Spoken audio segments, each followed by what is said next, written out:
Assalamualaikum warahmatullahi wabarakatuh. Perkenalkan, nama saya Farid Setetaya. Di dalam video ini, saya akan mempresentasikan tugas sejarah tentang kedatangan bangsa Barat ke Nusantara. Latar belakang kedatangan bangsa Barat ke Nusantara. Sejak dahulu, Indonesia telah menjadi primadona bagi bangsa-bangsa asing. Terbentang di antara dua samudra dan dua benua, telah menjadikan Indonesia sebagai salah satu negara dengan kekayaan alam yang melimpah.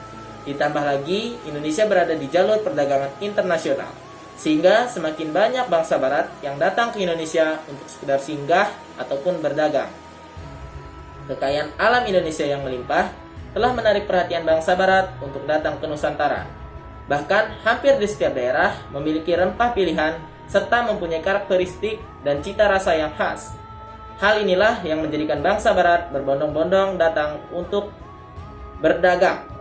Kendati demikian, tujuan awal untuk berdagang nampaknya pupus lantaran melimpahnya kekayaan alam di Indonesia, yang mendorong adanya penjajahan bangsa Eropa terhadap pribumi, sehingga menimbulkan kesengsaraan dan penderitaan rakyat Indonesia. Selain karena daya tarik Indonesia merupakan penghasil rempah-rempah terbaik dan terbesar, ada beberapa faktor lainnya yang mendorong bangsa Barat untuk datang ke Indonesia, yaitu yang pertama, motivasi 3G. Gold, Gospel, dan Glory.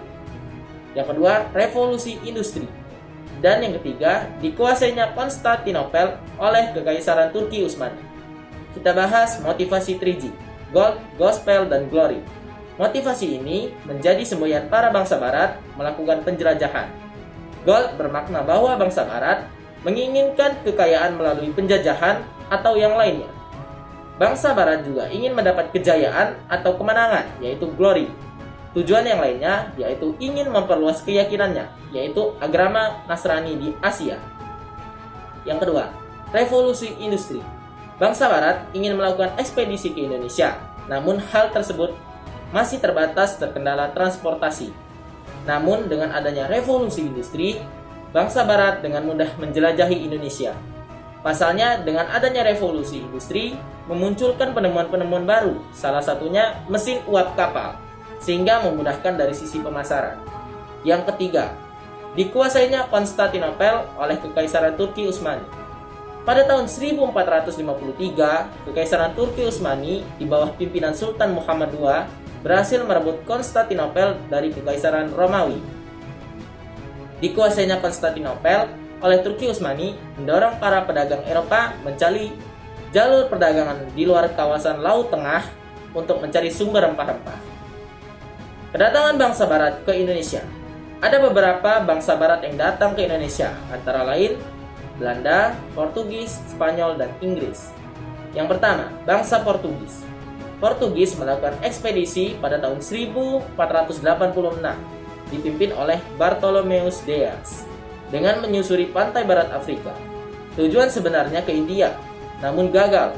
Alfonso de Albuquerque berhasil mencapai Malaka pada tahun 1511. Kemudian Portugis berhasil menguasai Malaka dan Myanmar. Pada tahun 1512, bangsa Portugis di bawah pimpinan Antonio de Abreu dan Francisco Serrao berhasil sampai di Maluku dan menjalin hubungan dagang. 2. Bangsa Spanyol. Pada tahun 1522, ekspedisi Spanyol yang dipimpin oleh Juan Sebastian Elcano tiba di Maluku. Spanyol selanjutnya menjalin hubungan dagang dengan Tidore, yang menyebabkan persaingan dagang antara Portugis dan Spanyol di kawasan Maluku memanas. Akhirnya pada tahun 1527 terjadilah pertempuran antara Ternate dengan bantuan Portugis melawan Tidore yang dibantu oleh Spanyol.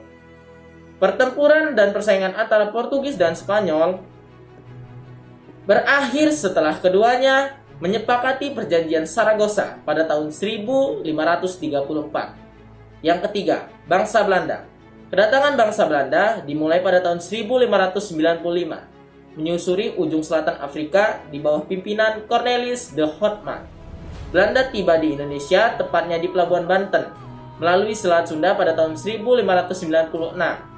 Tahun 1602 didirikannya VOC atau Perserikatan Perusahaan Dagang Belanda. Belanda berhasil menyingkirkan Portugis dari Malaka dan membujuk pengusaha Banten untuk mencabut izin. Yang keempat, bangsa Inggris. Ekspedisi yang dilakukan Inggris dipelopori Francis Drake dan Thomas Cavendish yang berlayar mengikuti jalur yang ditemukan oleh Magellan pada tahun 1957. Inggris berhasil mengeksplor rempah-rempah dari Ternate dan membawanya ke Inggris melewati Samudra Hindia. Melalui persekutuan dagang East Indian Company, Inggris berhasil menjadi salah satu negara penjajah dengan daerah jajahan terluas di Asia. Cukup sekian presentasi dari saya. Saya ucapkan terima kasih. Wassalamualaikum warahmatullahi wabarakatuh.